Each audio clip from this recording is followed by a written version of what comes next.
Assalamualaikum warahmatullahi wabarakatuh.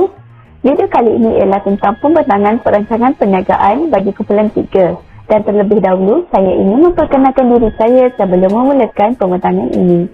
Nama saya ialah Aina Masita binti Ahmad Hamizi dan nombor matrik saya ialah AA190282.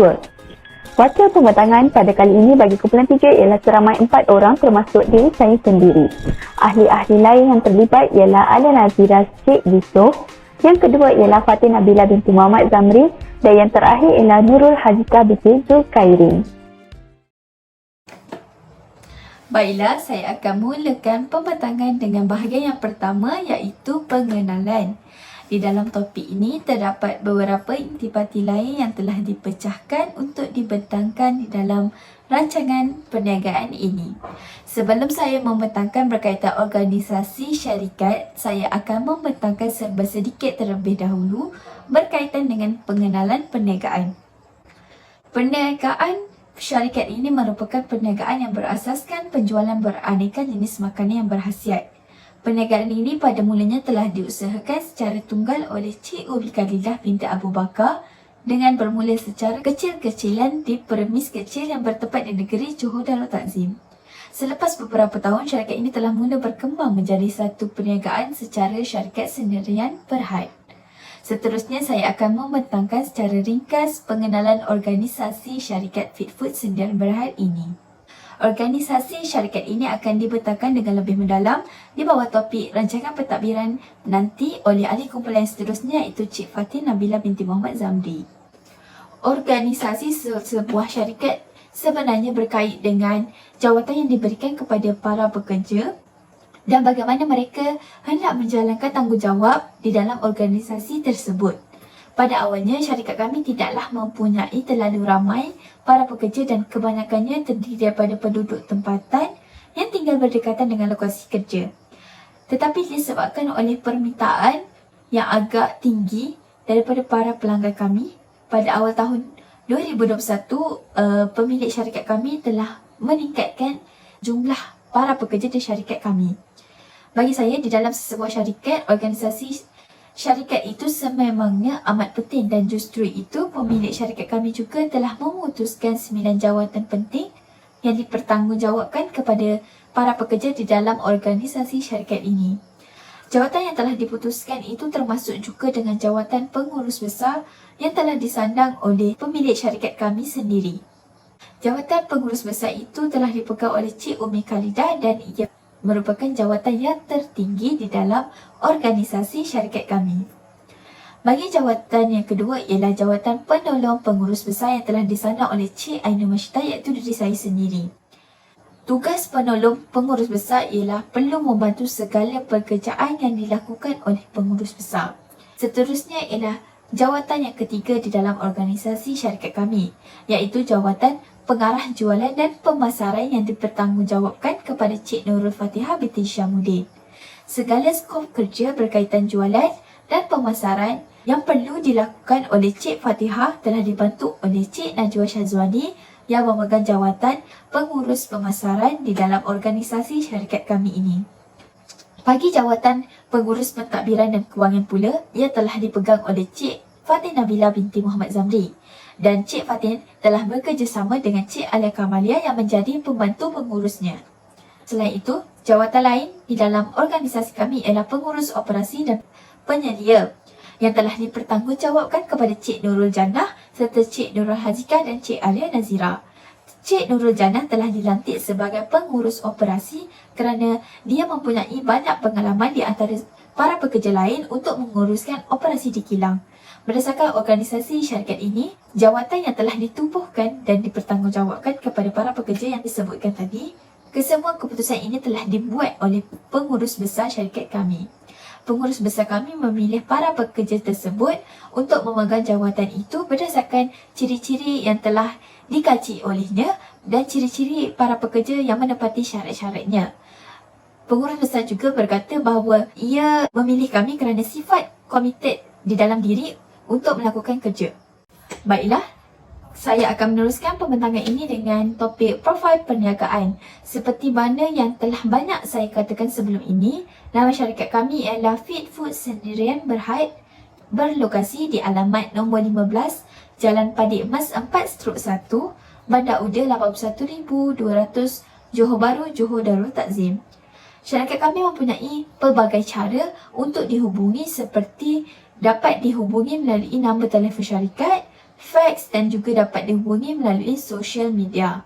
Social media yang biasa kami gunakan ialah Instagram dan juga Facebook dengan nama pengguna syarikat kami ialah Fitfood_ di mana I pada perkataan Fitfood berhuruf kecil.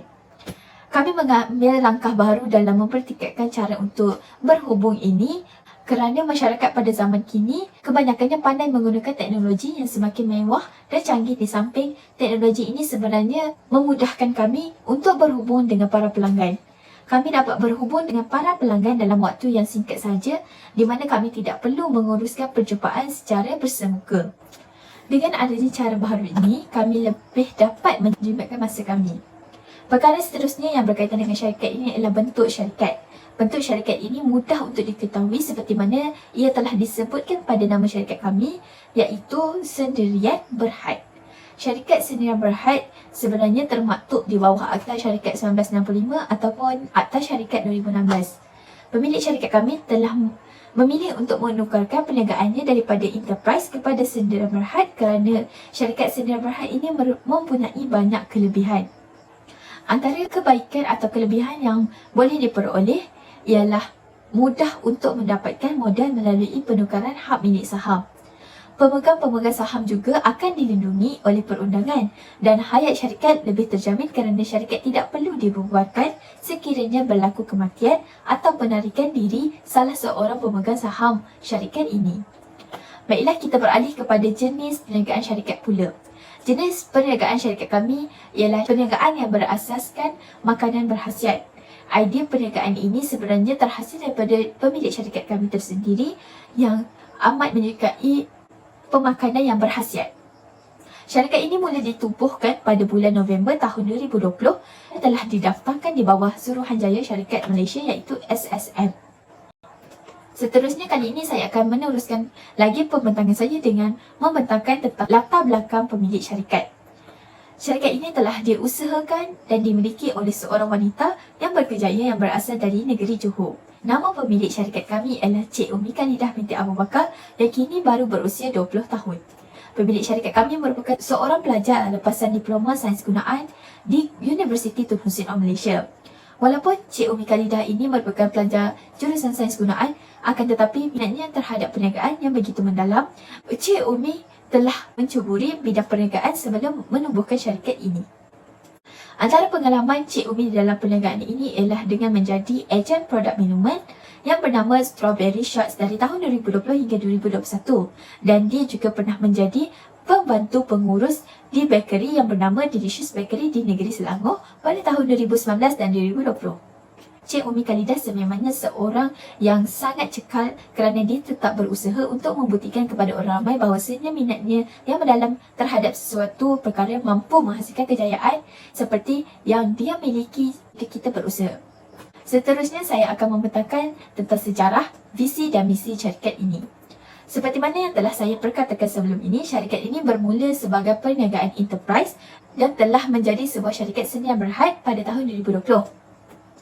Ia bermula dengan mempunyai beberapa orang pekerja sahaja. Namun, pada tahun 2021, syarikat ini telah mula berkembang dan mengambil lebih ramai pekerja kerana permintaan para pelanggan yang semakin meningkat.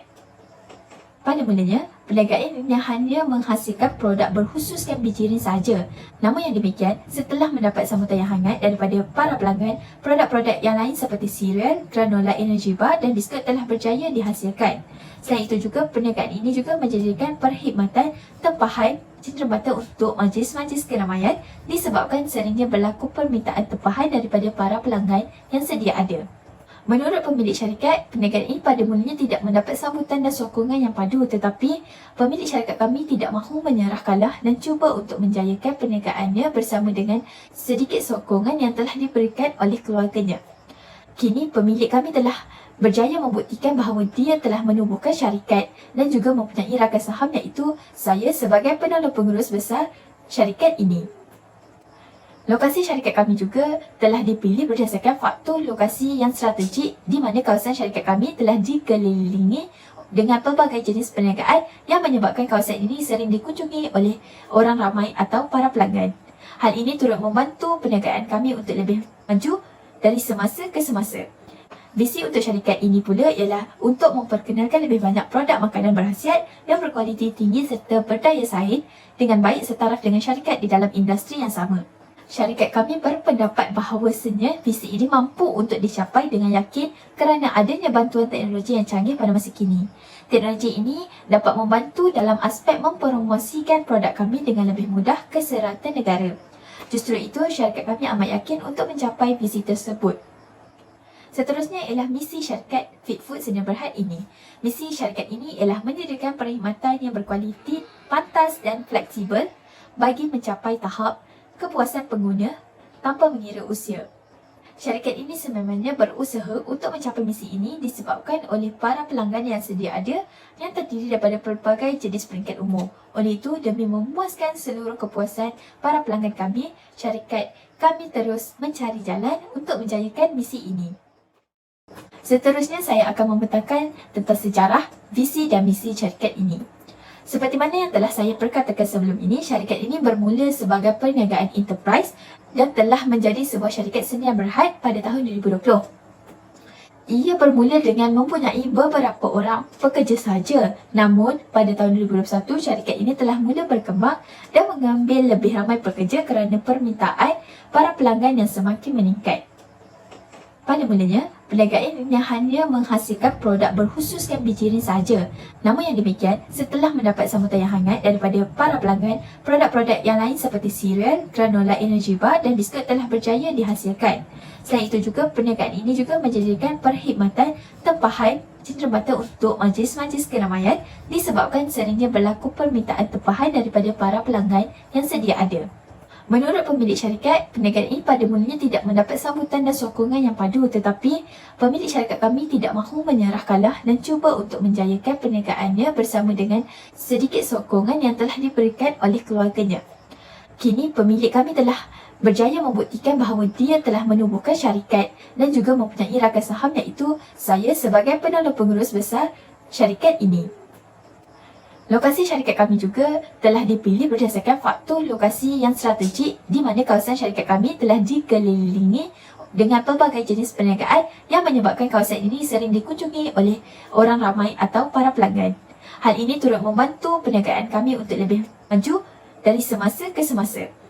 Visi untuk syarikat ini pula ialah untuk memperkenalkan lebih banyak produk makanan berkhasiat yang berkualiti tinggi serta berdaya saing dengan baik setaraf dengan syarikat di dalam industri yang sama. Syarikat kami berpendapat bahawasanya visi ini mampu untuk dicapai dengan yakin kerana adanya bantuan teknologi yang canggih pada masa kini.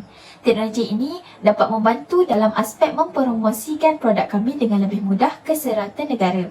Justru itu, syarikat kami amat yakin untuk mencapai visi tersebut. Seterusnya ialah misi syarikat Fit Food Sedia Berhad ini.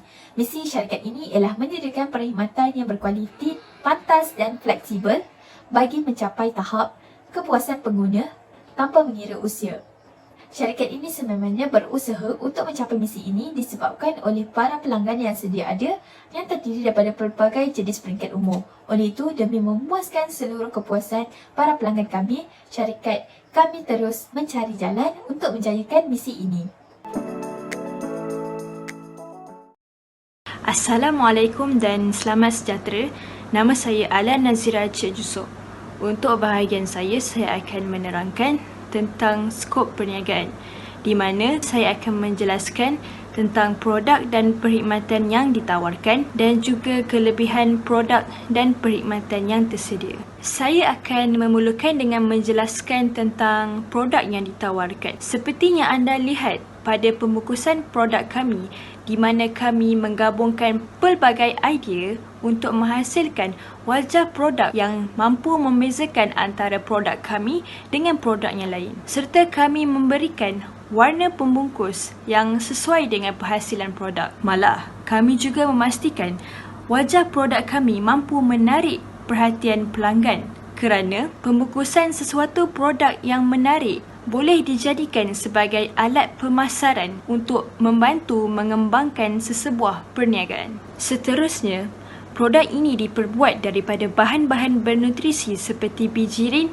yang penuh dengan serat dan fiber. Ia dapat membantu dalam melancarkan proses perkumuhan dalam badan. Bijirin juga mengandungi kandungan antioksidan yang tinggi serta ia dapat membantu untuk mengurangkan berat badan kerana serat yang terdapat dalam bijirin mampu membuat perut merasa cepat kenyang dalam jangka masa yang panjang. Produk ini juga mengandungi kacang badam yang dapat membantu menguatkan ingatan minda kerana ia terdiri daripada sumber nutrisi yang kaya dengan minyak tidak tepung omega 3 yang membantu dalam perkembangan otak. Ia juga dapat membantu untuk melancarkan peredaran darah. Malah, badam juga dapat membantu dari segi mencantikkan kulit kita. Terdapat juga bahan yang lain seperti mentega badam, minyak kelapa, madu dan stevia. Di samping itu, stevia juga digunakan untuk menggantikan gula kerana dalam sebuah kajian, stevia dibuktikan dapat menstabilkan kandungan gula dalam darah dengan lebih berkesan. Stevia juga adalah rendah dalam kalori, maka jika ia diamalkan, kandungan kalori dalam badan akan lebih rendah dan dapat mengurangkan masalah berat badan dan kolesterol yang berlebihan. Terakhir sekali, bahan-bahan yang digunakan dalam produk ini adalah semula jadi, tidak mendatangkan bahaya, malah memberi pelbagai kebaikan kepada pengguna.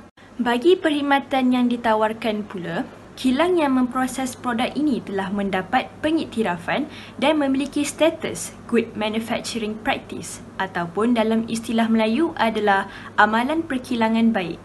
GMP atau APB merupakan suatu sistem bagi memastikan penghasilan produk yang terkawal dan konsisten mengikut piawai dan standard kualiti yang telah ditetapkan kepada semua pengilang produk. Selain itu, kilang yang memproses produk ini terletak di kawasan perindustrian selatan Skudai, Johor, iaitu kawasan yang strategik kerana di situ merupakan kawasan perindustrian makanan. Maka ia dapat memudahkan pembekal untuk mencari kawasan dan kilang tersebut.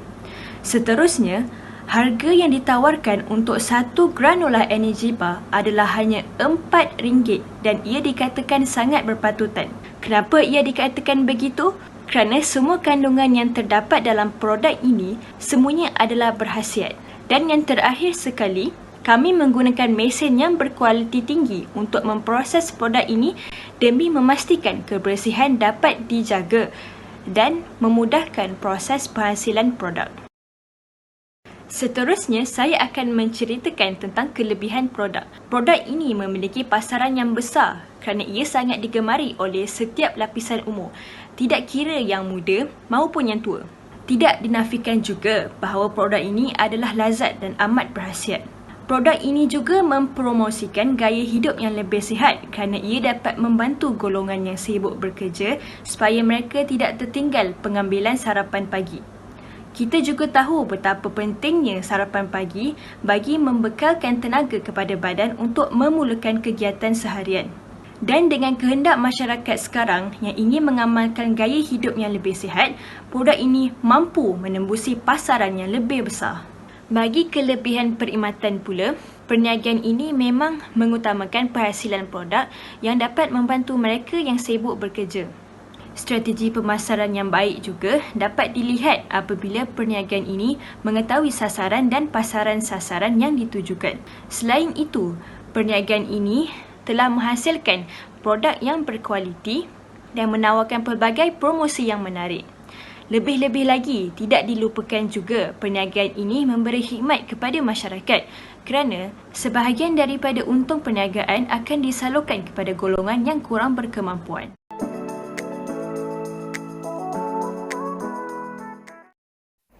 Hello dan Assalamualaikum. Nama saya Fatin Nabila binti Muhammad Zamri. Nombor matrik saya ialah AA191757 dan saya akan membentangkan rumusan pentadbiran dan juga rumusan akhir bagi perbincangan pada kali ini.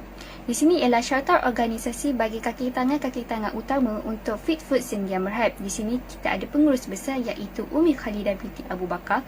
Umi Khalidah merupakan seorang pengurus yang sangat komited dan bertanggungjawab dalam setiap tugasan beliau.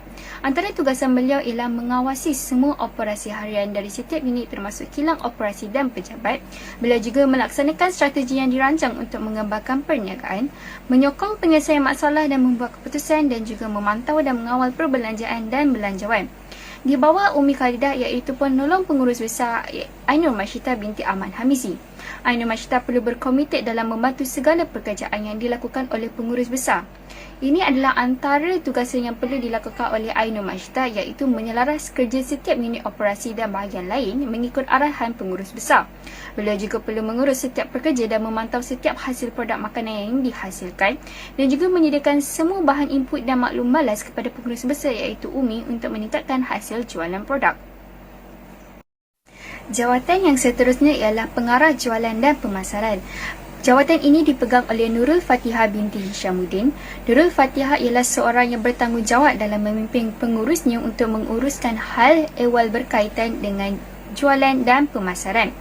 Antara pekerjaan beliau yang beliau perlu menguruskan ialah memantau dan mengawal segala operasi jualan produk makanan yang dikeluarkan oleh kilang. Beliau juga menentukan etika dan nilai organisasi dalam unit jualan dan pemasaran. Beliau juga memberikan arahan kepada pekerja bawahannya untuk menguruskan setiap tugasan dengan betul dan juga beliau merancang strategi untuk meningkatkan jualan produk makanan.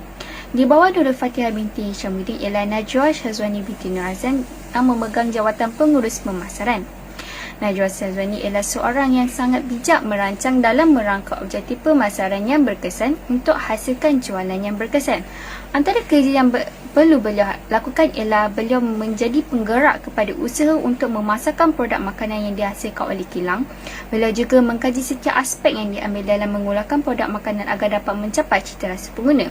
Beliau juga mencari strategi untuk mengembangkan hasil jualan dan pemasaran dan juga mengkaji setiap aspek yang perlu diambil berat sebelum memasarkan produk jualan makanan kepada orang ramai. Di sini saya akan menerangkan tentang jawatan seterusnya iaitu pengurus pentadbiran dan keuangan yang disandang oleh Fatin Nabila binti Muhammad Zamri. Beliau bijak dalam menguruskan sistem pentadbiran serta bertanggungjawab dalam menguruskan keperluan perniagaan. Beliau menguruskan segala perkhidmatan kaki tangan di pejabat dan kilang operasi makanan seperti kenaikan pangkat pekerja dan jawatan.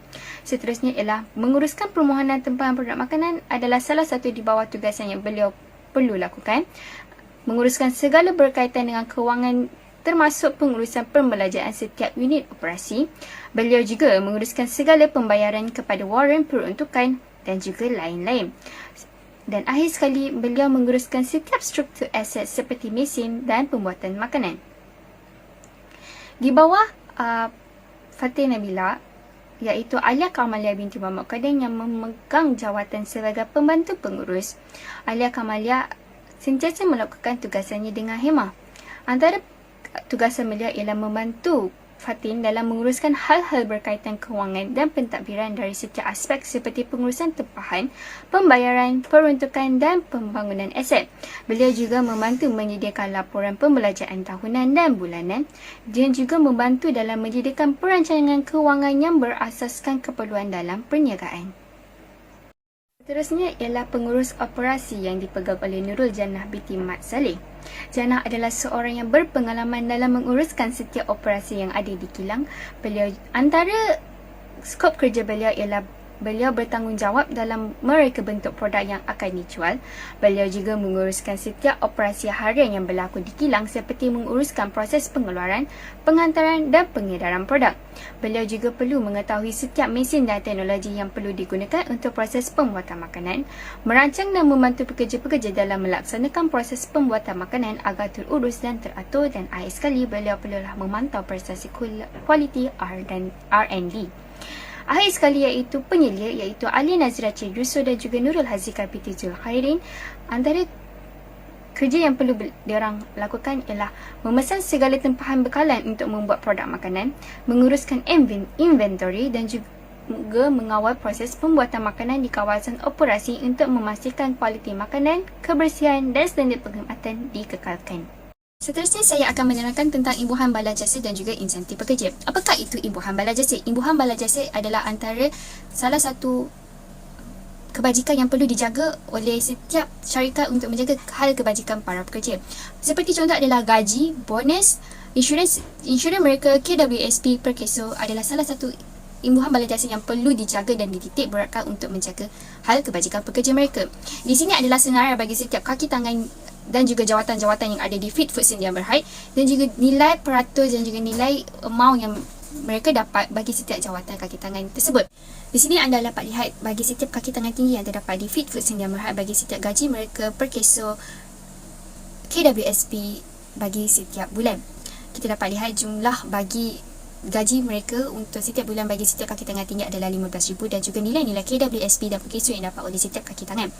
Di sini kita dapat rumuskan bahawa jumlah wang yang diperuntukkan untuk membayar kaki tangan tinggi untuk Fit Food Sdn Bhd adalah sebanyak RM16,822.50 adalah untuk menjaga kebajikan mereka dan menjaga insurans mereka jika apa-apa berlaku di dalam syarikat ini. Assalamualaikum dan selamat sejahtera. Saya Nurul Hazika Peter Zukairi, AA191166. Saya akan memberitakan tajuk tentang Rencana Operasi dan Rencana Kewangan. Rancangan operasi. Yang pertama adalah maklumat operasi. Premis perniagaan ini terletak di Pusat Perniagaan Udara Bandar Baru Udara Johor Bahru di alamat nombor 1501 Jalan Padi Emas 4/1 Bandar Baru Udara Johor Bahru, Johor. Lokasi premis perniagaan ini adalah strategik dan dikelilingi dengan pelbagai perniagaan lain seperti Ward Amat, Avon Boutique dan beberapa restoran dan bank. Kawasan perniagaan syarikat ini sering menjadi tumpuan dan dikunjungi oleh ramai orang. Perniagaan syarikat ini lama-kelamaan semakin mendapat sambutan.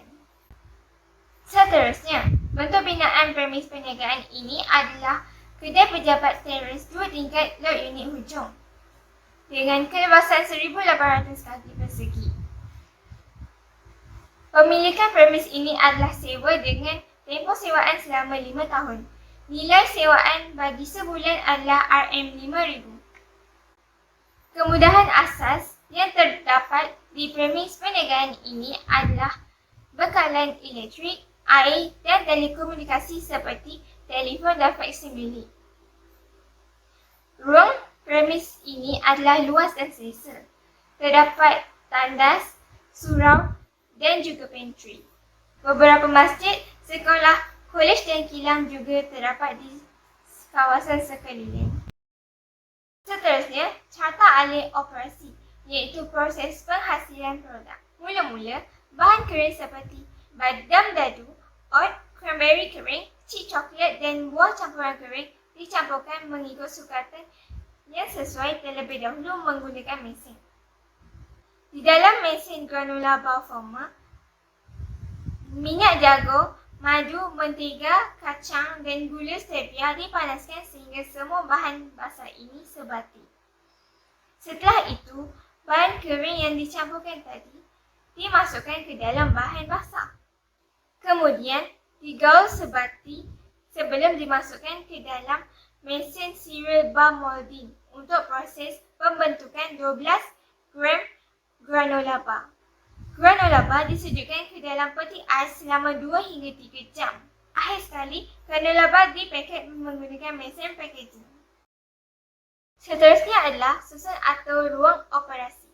Di tingkat 1, ruang jualan terletak di bahagian hadapan premis. Manakala, tol penyimpanan produk, pejabat pengurusan, surau, tandas dan pantry terletak di bahagian belakang premis. Di tingkat 2 pula, terdapat stor penyimpanan peralatan, stor penyimpanan bahan mentah, surau, tandas dan ruang pemprosesan produk yang menempatkan 8 buah mesin. Rancangan kewangan. Senarai pembelanjaan perniagaan ini adalah belanja pentadbiran, belanja pemasaran dan belanja operasi. Belanja pentadbiran dengan jumlah RM22,600 melibatkan gaji KWSP dan perkeso sebanyak RM15,000, sewa bangunan RM5,000, utiliti pejabat RM1,300, insurans RM400 dan penyelenggaraan pejabat RM900. Belanja pemasaran pula melibatkan iklan dan promosi sebanyak RM900. Belanja operasi dengan jumlah RM47,400 melibatkan belian tunai sebanyak RM7,000, pengangkutan masa dan TUT RM2,000, gaji KWSP dan SOKSO sebanyak RM30,000, utiliti kilang RM3,400 dan penyelenggaraan kilang RM5,000. Kos pelaksanaan projek adalah kos mengubah suai serta meluaskan perniagaan dan sumber pembiayaan yang terdiri daripada keperluan aset bukan semasa, keperluan modal kerja dan keperluan lain.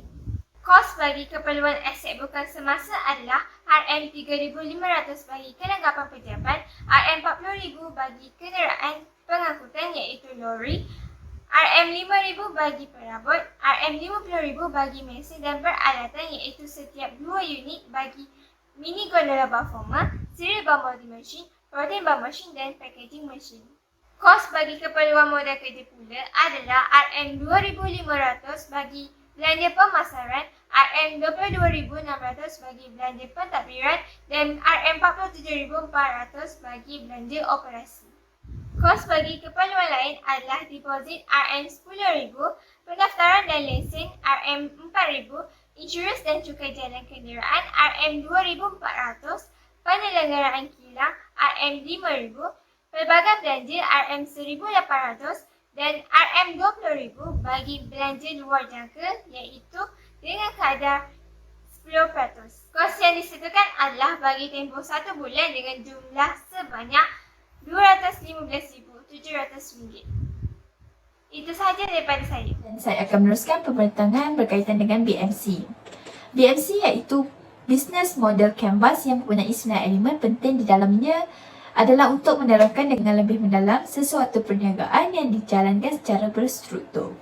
Saya akan membentangkan Business Model Canvas ini dengan elemen pertama iaitu Key Partners atau perkongsian utama. Elemen ini memerlukan kita untuk bertanya bahawa siapakah pembekal ataupun perniagaan yang perlu terlibat dengan syarikat kami. Menurut perniagaan kami, key partners untuk syarikat kami ialah syarikat Quaker Oats, Harvest Bakery, Ingredients, Sdn Bhd Malaysia, Joe Peanut Butter dan juga Pasaraya. Syarikat-syarikat inilah yang membekalkan bahan-bahan yang terbaik untuk kami gunakan dalam penyediaan produk kami yang berkualiti tinggi. Elemen yang seterusnya yang saya akan bentangkan ialah Customer Relationship atau disebut sebagai hubungan dengan pelanggan. Elemen ini bertujuan untuk merapatkan lagi hubungan bersama dengan para pelanggan supaya kami dapat membaiki kekurangan yang ada pada produk kami dari segi pandangan para pelanggan. Antara intipatinya ialah kami memberi para pelanggan kami mencuba dan menilai rasa produk kami supaya mendapat maklum malas berkaitan produk kami untuk diperbaiki. Tambahan pula kami turut memberikan harga terendah dalam jumlah yang banyak, harga promosi early birds dan harga ahli membership kepada para pelanggan supaya para pelanggan tertarik untuk menjadi pelanggan tetap kami. Selain itu, elemen seterusnya ialah channel, merupakan satu elemen yang membolehkan para pelanggan berinteraksi dengan kami secara atas talian maupun secara offline. Kami juga dapat menyampaikan tawaran nilai kepada para pelanggan melalui kaedah komunikasi, pengedaran dan saluran jualan. Antara saluran yang disediakan kepada pelanggan untuk mendapatkan produk kami ialah secara atas talian seperti melalui sosial media yang di mana kami menggunakan Instagram dan Facebook, manakala bagi saluran secara terus ialah seperti kedai, pasaraya dan penghantaran berbayar. Para pelanggan juga boleh mendapatkan atau mengikuti perkembangan produk kami dengan lebih mudah berdasarkan saluran yang ditawarkan ini. Next ialah elemen customer segment iaitu segmen pelanggan. Di dalam elemen ini kami dapat memfokuskan sasaran pelanggan untuk mensasarkan penghasilan produk kami berdasarkan sasaran pelanggan yang dipilih. Sasaran pelanggan kami ialah individu atau orang ramai yang sering menggunakan laman sosial. Yang kedua ialah para pelajar pusat pengajaran tinggi seluruh Malaysia dan para penduduk dan peruncit di Johor Bahru. Kami tidak memfokuskan had umur bagi pelanggan kami kerana produk kami boleh digunakan atau dibeli oleh semua lapisan umur dan masyarakat. Elemen ini hanyalah untuk lebih membantu kami memilih sasaran pelanggan dan menghasilkan produk iaitu granola energy bar berdasarkan masalah mereka yang telah dikaji. Namun begitu, sekiranya terdapat individu yang ingin membeli produk kami walaupun bukan berada di dalam sasaran pelanggan kami, sudah semestinya anda boleh untuk memperolehnya kerana ia merupakan produk makanan yang berkhasiat dan kami amatlah menggalakkan untuk membelinya. Saya juga akan menyambung beberapa bahagian dalam BMC. Bagi aktiviti utama yang terdiri daripada penyelidikan dan pembangunan dan juga pengiklanan di media sosial dan menerangkan tentang kelebihan penggunaan stevia. Untuk sumber utama yang diperlukan untuk memastikan aktiviti perniagaan dapat dijalankan adalah inovasi dalam produk, iaitu penggantian gula perang dengan stevia yang dapat mengurangkan kadar gula dan juga dapat membekalkan tenaga. Seterusnya, tawaran nilai atau value propositions dalam kegiatan perniagaan ini. Yang pertama adalah granola energy bar yang dihasilkan dapat dijadikan sebagai inisiatif kepada para pelajar yang tidak berkesempatan untuk mengambil sarapan pagi. Yang kedua, produk ini dijadikan sebagai makanan sampingan yang membekalkan tenaga kepada para pelajar yang mempunyai jadual masa yang padat. Seterusnya, structure cost, iaitu di mana semua kos yang terlibat dalam menjalankan aktiviti perniagaan terdiri daripada kos operasi untuk tujuan penyelidikan dan pembangunan atau dalam kata lain, research and development. Yang kedua adalah cost overhead, iaitu kos yang tidak terlibat dalam aktiviti pengeluaran. Yang ketiga adalah organisasi pentadbiran, iaitu gaji pekerja. Yang keempat pula adalah pemasaran dan pengiklanan produk. Yang kelima adalah kos bagi pengangkutan. Akhir sekali, bagi aliran pendapatan yang dapat dijana melalui produk atau perkhidmatan adalah terdiri daripada hasil jualan dan kos bagi Hantaran. Akhir sekali saya dapat rumuskan ialah granola bar ini dapat memberikan impak yang sangat positif kepada masyarakat. Ini adalah kerana Fit4Sing yang berhad dapat memberikan peluang pekerjaan kepada para penduduk di sekitar kawasan tersebut. Ini adalah kerana untuk meneruskan perniagaan ini, Fit4Sing dapat memerlukan pekerja yang ramai untuk mengeluarkan sebanyak 20,000 unit granola bar sebulan. Jadi mereka memerlukan ramai pekerja untuk membungkus dan menyediakan produk tersebut. Seterusnya adalah meningkatkan taraf sosial hidup di kawasan tersebut. Ini adalah kerana jika adanya peluang pekerjaan, mereka dapat meneruskan hidup mereka dengan selesa dan juga membangunkan impak yang positif kepada masyarakat yang lain. Seterusnya adalah memberi gambaran dan menjadi model dan sumber inspirasi kepada golongan muda untuk memulakan perniagaan mereka. Ini dapat memberikan imej yang sangat positif kepada masyarakat untuk jangan pernah berputus asa untuk memulakan sesuatu yang baru. Ini juga akhir sekali, ia juga dapat memberikan banyak variasi dan pilihan untuk para penduduk di sana untuk memilih makanan yang untuk mereka konsum. Ini adalah kerana granola bar bukan hanya sekadar snack ringan, tapi granola bar ini dapat memberikan tenaga kepada para pelajar dan juga para pekerja untuk meneruskan harian mereka. Jika mereka telah sibuk untuk duduk dan makan makanan yang berat, jadi mereka hanyalah perlu mengambil granola bar untuk mengisi perut mereka dan meneruskan aktiviti mereka. Itu sahaja daripada saya. Sekian, terima kasih.